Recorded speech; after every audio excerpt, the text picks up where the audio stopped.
আসসালামু আলাইকুম, welcome back to food factory. আমার আজকের ভিডিওতে রয়েছে মহিষের মাংসের কষা বা ভুনা রেসিপি। আমরা অনেকেই বিভিন্ন কারণে গরুর মাংসের তুলনায় মহিষের মাংস পছন্দ করি। তার মধ্যে একটি কারণ হতে পারে এই মহিষের মাংসে গরুর মাংসের তুলনায় 40% কোলেস্টেরল কম থাকে এবং এতে আমিষ ও প্রোটিনের পরিমাণ গরুর মাংসের তুলনায় অনেকটা বেশি।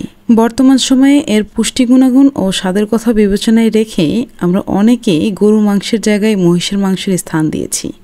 এই মাংসের কষা রেসিপি করবার জন্য আমি নিয়েছি হাড় মিশ্রিত মাংস 1 কেজি।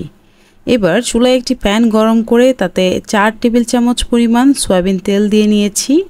তেল সামান্য গরম হলে তাতে 3টি তেজপাতা, একটি দারচিনি, 3 থেকে 4টি এলাচ ও কিছু লবঙ্গ দিয়ে দিচ্ছি। আর হ্যাঁ, এটা অবশ্যই আপনারা গরম তেলে দিবেন। আপনি তেলে যখন এই গরম মশলাগুলো দিবেন তখন এই গরম মশলার সম্পূর্ণ ফ্লেভারটাই আপনার তরকারিতে চলে আসবে। এখন দিয়ে দিচ্ছি হাফ কাপ পরিমাণ পেঁয়াজ কুচি। আপনারা যখন কোনো মাংসের ভুনা বা কষা রেসিপি করবেন চেষ্টা করবেন পেঁয়াজের পরিমাণ একটু বেশি দেবার, তাতে ভুনাটা খুব মাখা মাখা হয় এবং খেতে খুব সুস্বাদু লাগে। পেঁয়াজ ভাজা হয়ে গেলে এর মধ্যে দিয়ে দিচ্ছি 1 টেবিল চামচ আদা বাটা, 2 টেবিল চামচ রসুন বাটা এবং স্বাদমতো লবণ। এবার পেঁয়াজের সাথে আদা রসুনের পেস্ট ভেজে নেব। কিছুক্ষণ নাড়াচাড়া করবার পর যদি দেখেন আপনার মশলা হাঁড়ির সাথে লেগে গিয়েছে তাহলে সামান্য পানি অ্যাড করে সেটাকে নরম করে নেবেন। আবার কিছুক্ষণ নাড়াচাড়া করবেন। এ পর্যায়ে মশলার উপরে তেলটা ভেসে উঠবে, তার মানে আপনার মশলা কষানো পারফেক্টলি ডান। এই পর্যায়ে অ্যাড করে নিচ্ছি হাফ টেবিল চামচ পরিমাণ আস্ত গোলমরিচ এবং হাফ টেবিল চামচ পরিমাণ আস্ত জিরা। আপনারা চাইলে এই দুইটি মশলা পাউডার করে ব্যবহার করতে পারেন। তারপরে দিয়ে দিচ্ছি 1 টেবিল চামচ হলুদ গুঁড়ো, ঝাল খাওয়ার মাত্রা অনুযায়ী লাল মরিচের গুঁড়ো এবং 1 টেবিল চামচ পরিমাণ ধনিয়া গুঁড়ো।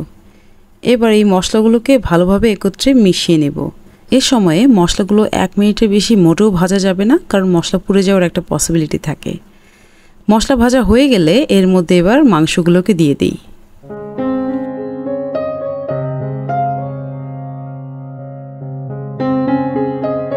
এবার বেশ খানিকটা সময় নিয়ে মাংসগুলোকে নেড়েচেড়ে মশলার সাথে মিশিয়ে দিই।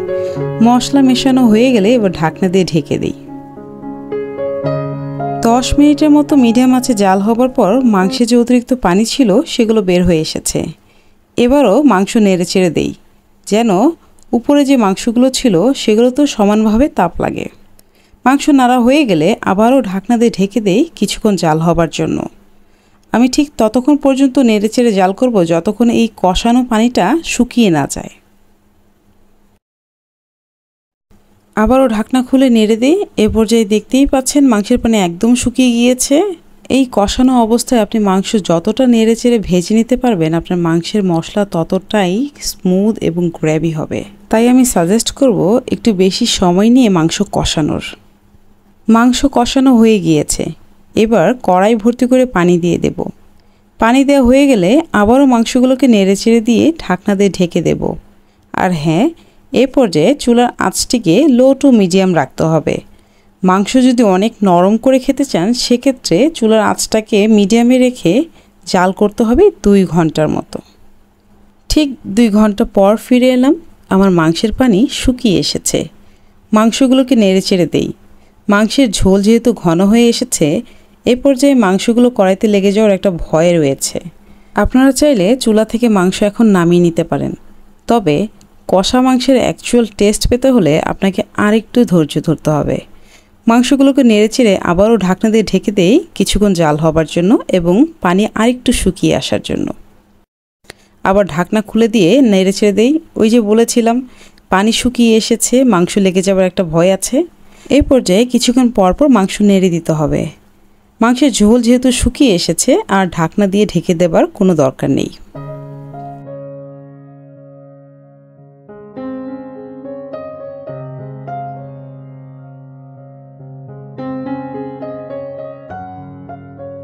যখন দেখবেন মাংস নাড়তে নাড়তে মাংসের তেল উপরে ভেসে উঠেছে তখন বুঝবেন আপনার মাংস কষানো হয়ে গিয়েছে। চুলা থেকে মাংস নামানোর আগে আরও কয়েকবার নেড়েচেড়ে নেই। দেখতেই পাচ্ছেন কতটা মাউথ ওয়াটারিং একটা লুক এসেছে। ব্যাস, মহিষের মাংস কষানো হয়ে গিয়েছে। এবার সার্ভ করবার পালা।